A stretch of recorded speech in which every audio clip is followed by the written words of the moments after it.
Hello, ladies and gentlemen, and welcome to the Daily Friend Show. I'm your host, Nicholas Lorimer, back from a tussle with a bad enchilada, which unfortunately got the better of me. And today I'm joined by Mr. Hermann Pretorius, once again joining us. Hermann, how are you? How are things without me? Nothing burnt down? Nothing terrible? Yeah, well, we did miss your dulcet tones.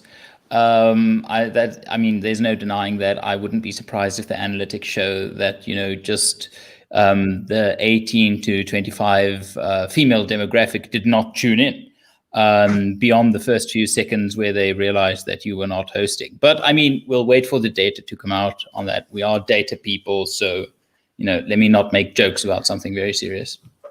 As they say, Hermann, big if true. And of course, we're also joined by Mr. Terence Corrigan. Terence, how are you? I'm good, and I'm struggling not to respond to what Hermann just said, but yeah, probably best not.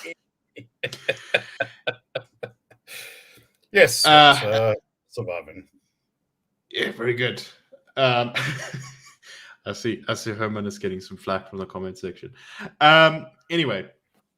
So let us start with some joy, because unfortunately today we've got a little bit of a heavy episode. I know a lot of our episodes are heavy, but this one is quite gruesome.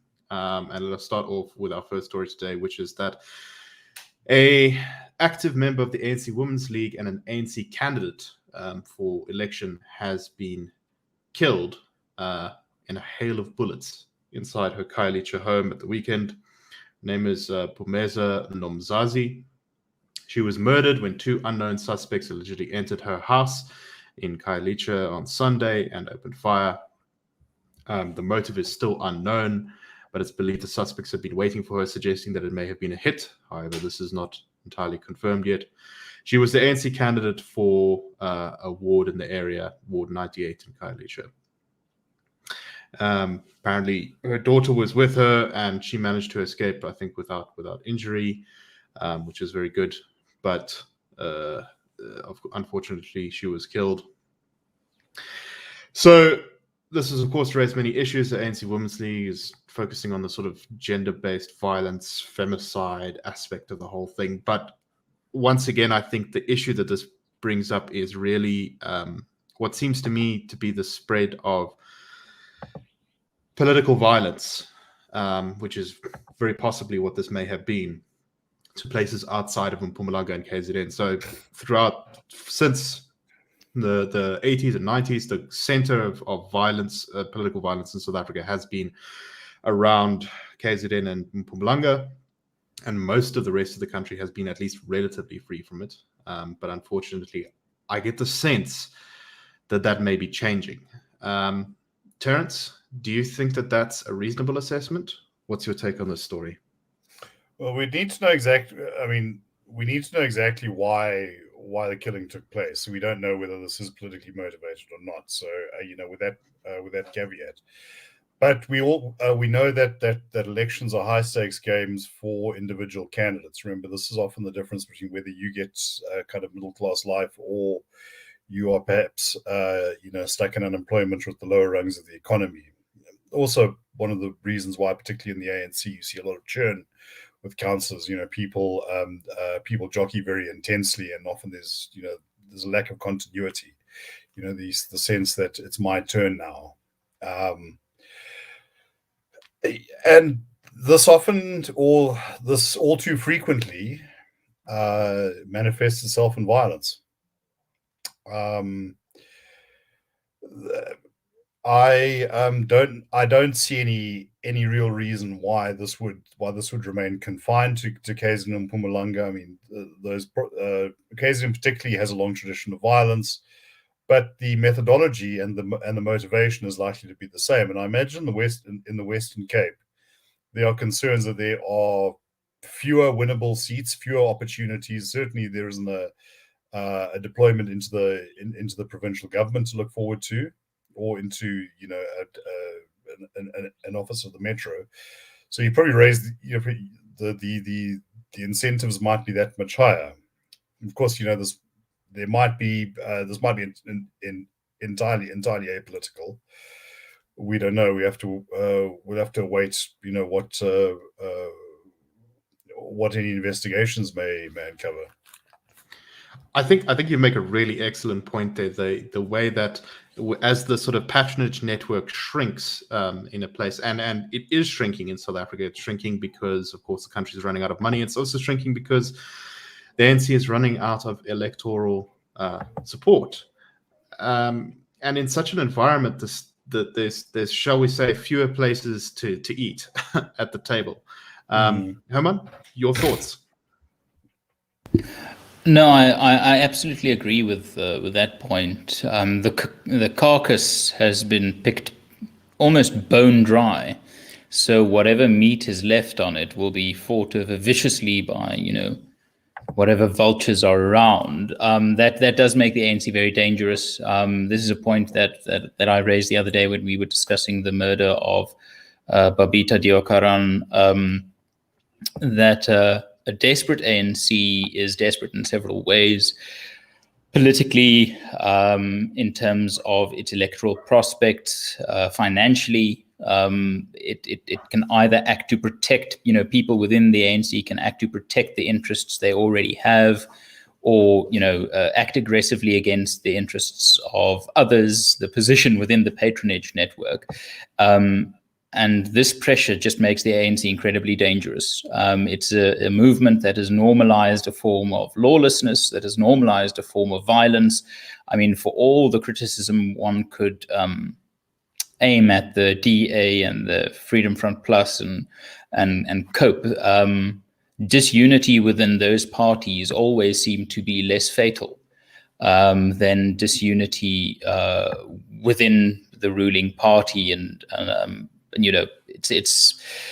it goes all the way from chairs being thrown to lives being destroyed. It's just this culture of I don't know, just criminalism that is stoked by this creature becoming more and more desperate, and its constituent parts joining in that desperation. But I do think what sort of makes this sad is it could be a political assassination.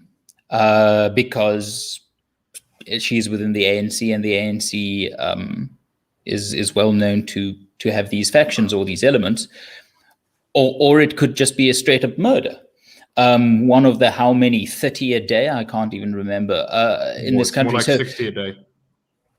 So the fact is that whether it's gender-based violence, whether it's just straight up good old deadly, fatal, toxic crime, whether it's political violence, we are spoilt for a perverse choice in understanding what cost this woman her life, and whatever cause it was. You can't help but think that somewhere along the line, everything went wrong in this political system, from protecting people to stand for office to actually implementing decisions that would make the police, not a international laughing stock. So it's just, it's terribly sad, and my real fear is that it's a portent of things to come, as the trough becomes emptier and emptier, and the people become more desperate to get their fill. What's quite interesting to me, actually, is that we unfortunately seem, I think, to have lived through the low point of South African political violence, which is, I think, probably in the sort of mid-2000s, which in so many ways was the best years that South Africa's actually ever had on reflection. I remember being told stories of, my family's been involved in politics for a very long time, and stories of people in the United Party and the National Party back in the sort of 40s and 50s actually being engaged in fist fights and attacks on each other and that kind of thing. So unfortunately, I think political violence is pretty baked into South Africa's sort of history and DNA, and it is something that to see it kind of rearing its ugly head again is quite terrifying. Who's that journalist who recently wrote a book about violence in KZN? That's quite What's interesting. it, And of course, Greg that continues to Audrey be, or something? yeah, and that continues to be the sense of political violence in South Africa. Terence, any final thoughts on this before we move on? Well, you mentioned the UP and the Nats. My grandfather was involved in the Torch Commando, and the memories of him actually, he was a sergeant in World War II and marshalling his little group of guys to go and sort of stand guard over UP meetings. Apparently, he at one stage things got very rough, and he called his guys to order, all snap to attention, hobnailed boots down this wooden floor. Man, absolute racket, and the place just went silent. He said, "Well, detachment will advance." He said, all of a sudden there were people like bolting for the doors. It had been very aggressive, but that wasn't as bad as it got. Remember, early 1990s, KZN, was in a civil war.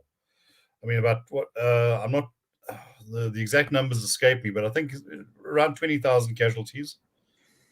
Right. And I remember the news reports from that time. 5-6 people killed a day. Not unusual. Yeah. Terrible times. And we can only hope that we never see that like again. Anyway, let us move on to, unfortunately, yet another murder story. And this is something that, Terence, you kind of wanted to make a point on. So in Alex in Joburg, a 15-year-old boy allegedly stabbed a fellow grade 8 pupil to death yesterday. He's now been arrested. He arrived at the police station last night, accompanied by his father, where he handed himself over. It's alleged that they had a fight, and the suspect is accused of stabbing another pupil with a sharp object during break time. And he's appearing in court probably as we speak. So, Terence, you wanted to make a point about, I don't know, violence in our schools. I think anyone who's had a brush with South Africa's public school system, particularly outside of the kind of the wealthier suburbs, knows that violence and gangs and drugs and that kind of thing are not particularly uncommon in a lot of South African schools. Yeah, look, it's part of the base, the overall breakdown of social fabric. I had a friend who taught in Bonteheuwel in the 1980s, and he said, yeah, this was basically standard practice. Gangsters used to come into the school campus, during break to go and harass the kids, and that was just, a part of the course. There've been issues with these cell phone videos, showing kids being bullied or assaulted, and then shared because it's a big joke. And you mentioned outside the wealthier areas, but there are instances where some pretty bad things go down there. There was that case about 3 years ago, 3-4 years ago, of a kid in one of the schools in the south of Joburg who literally assaulted his teacher with a broom.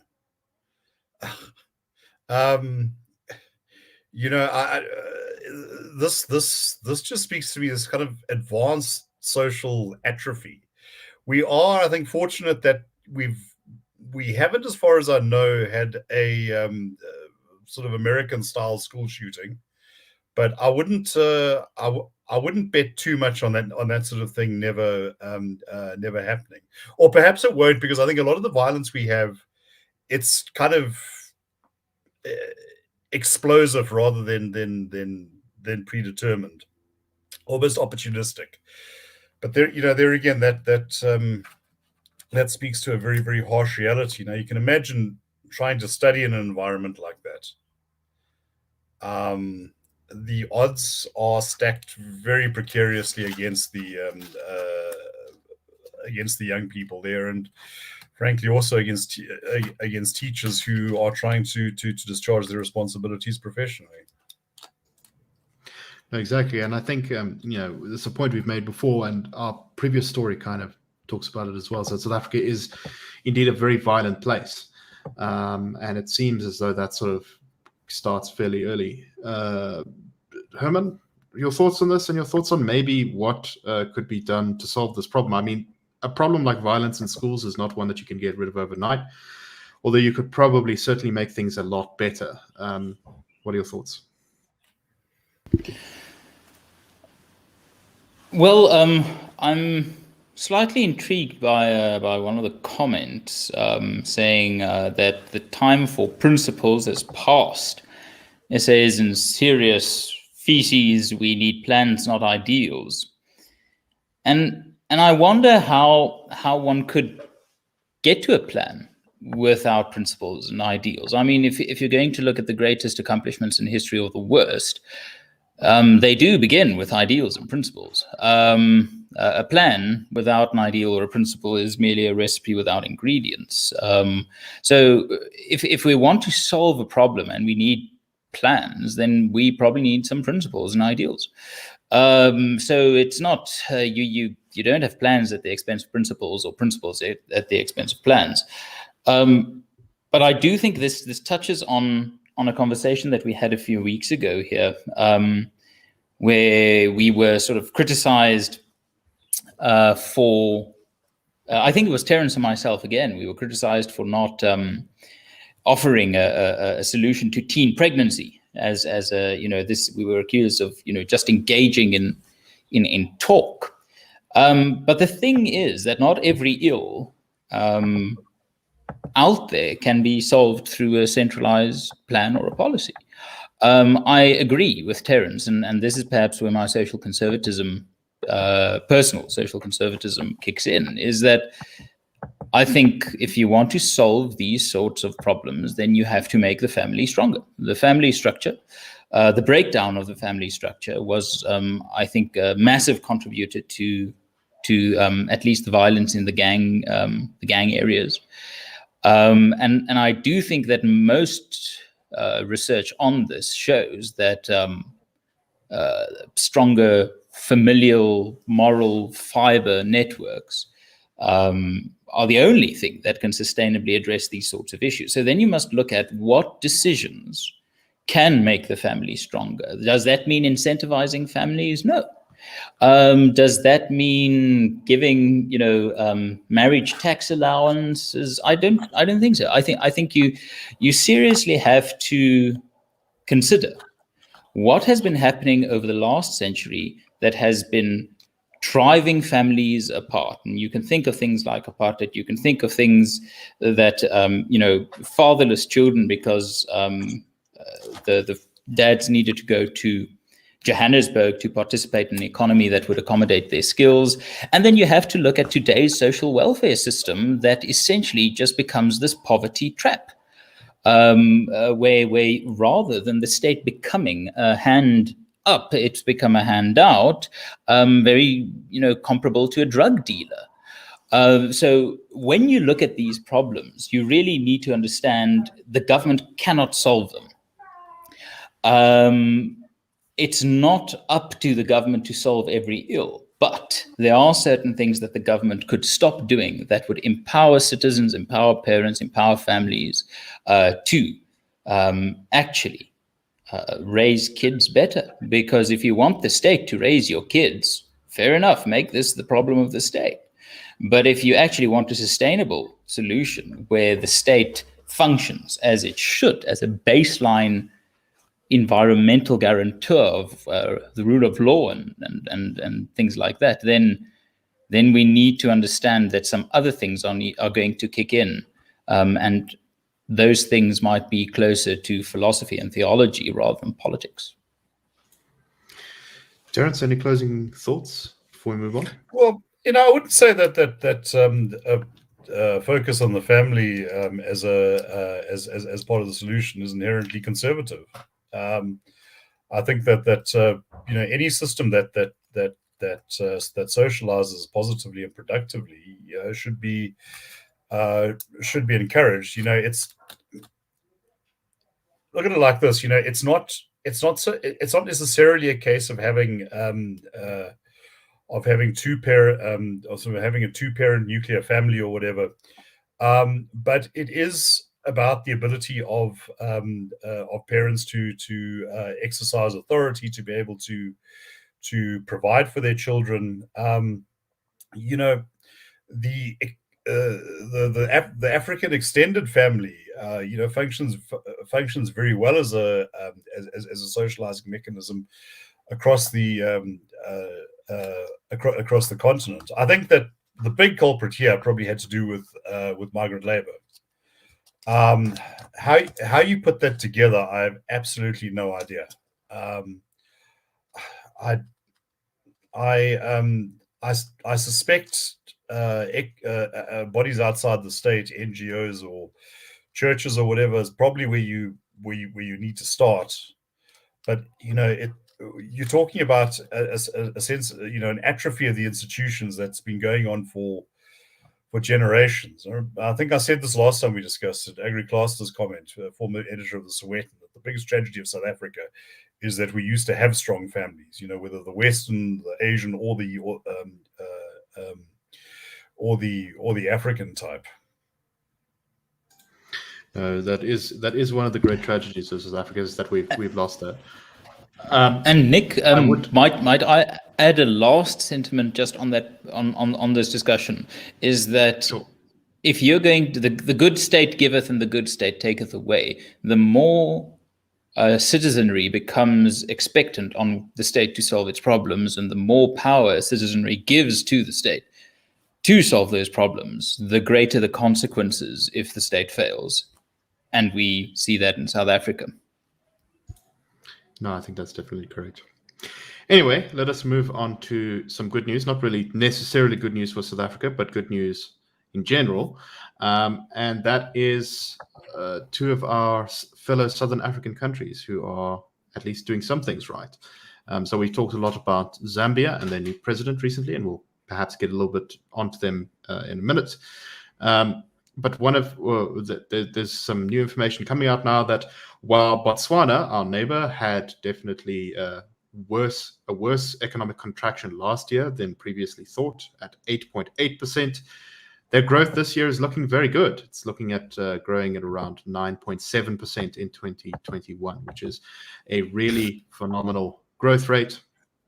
Botswana has had really good growth over the last 10 years or so. It's kind of averaged, I think, around 5% GDP growth, which has actually pushed, I believe, its GDP per capita, so basically how much wealth there is per person, above South Africa's. And it's a country that, despite being, I think, literally the poorest country in the world in 1960, or at least it was a contender for poorest country in the world, it's managed to kind of drag itself up to possibly the healthiest and best run country in Africa. Many problems still, of course, but what country doesn't have a lot of problems? Hermann, you wanted to talk on this point? Your thoughts? Yeah, so one of the points of departure for economic progress must be the question of what do you start with when you try to grow, and poor countries, Africa, we don't have a lot to start with. So the best you can rely on is your skills, your ingenuity, the ability of people to be creative with what little they have, whether it's their time, whether it's their talents. That's essentially the basic point of departure. However, if you are in a country like South Africa that has a lot more than our, third world competitors or peers might have, we have a relatively industrialized economy. No, Kevin, I don't type when I don't talk. That's not true. When you start with an advantage of that nature, and you get outcompeted by countries like Zambia and Botswana with fundamentally more, let's be honest, primitive economies, then you really have to start questioning what on earth are you doing with that which God has given you? Because like Botswana, or like South Africa, Botswana has recently rejigged its GDP assumptions, and where they thought they had a contraction of, I think, 7.4% last year, the new data showed that they have had a contraction of 8.5%.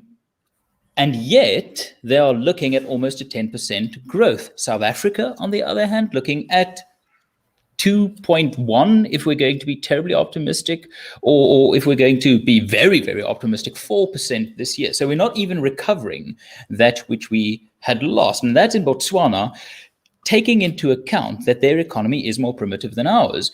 But the beautiful thing that Zambia has shown us is that where Botswana's recovery is largely based on the popularity of diamond sales coming back and giving Botswana a significant boost, the only thing that President Hilema now did that turned Zambia from one of the worst performing investor targets for a decade to overnight essentially one of the best in the world is just put forward sensible policy, making appointments of people that actually could do the job. If you look at the new announced finance minister, Dr. Musokotwane, was Minister of Finance 2008 to 2011, if I remember correctly, and oversaw economic growth of 7.6% GDP every year. And if you go look at what President Hilema said, productivity, value add, fiscal responsibility, the decentralization of economic and fiscal decision making. I just think on policy alone and on one appointment, President Hilema has changed the trajectory of his country. Now, of course, the challenge is whether he can stick to that, whether he can accomplish on this. But it just shows that if you put the right policies in place, the response could be immense and almost immediate. You don't have to go through this bizarre consensus-seeking circle whatever, of Nedlac and President Ramaphosa trying to find a magical social compact somewhere that will rejig the economy and get it to do something. It's really just simple ideas that can change the fortunes in a country. And if Zambia and Botswana can do it, my word, it really should be a sign of the patheticness of our government, that with the ingenuity of South Africans, with the natural beauty, with the natural resources, and with the industrialized economy, we can't even manage to, I don't know, run a bath. Right.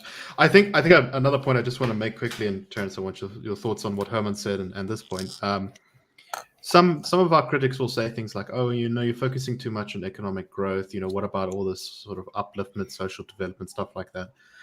But I think one will find a very strong correlation between positive economic growth and positive social outcomes. I mean, I don't think it's unconnected to suggest that South Africa's low murder rate and relatively lower rates of crime in the mid-2000s also tended to coincide with our period of greatest economic prosperity. I really do think that economic growth tends to, unless it's driven entirely by discovery of oil or something like that, tends to uplift pretty much all people in society in a multitude of ways. Terence, your closing remarks.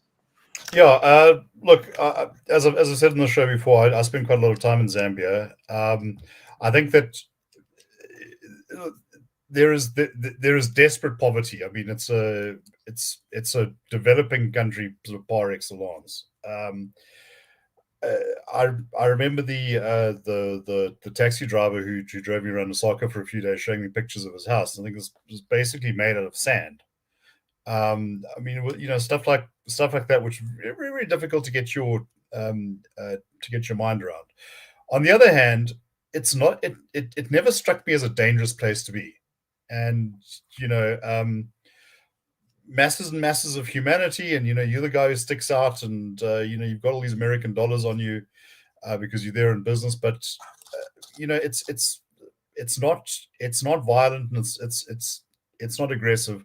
Its big challenge though is to move beyond that sort of resource dependence. There's some bad feeling in Zambia, and I think I can kind of understand where it comes from. That they export all their ore, and they've got this massive trading relationship with Switzerland, which then processes their copper, and gets all the value add. But there again, they have wonderful scenery. It's a more or less stable environment.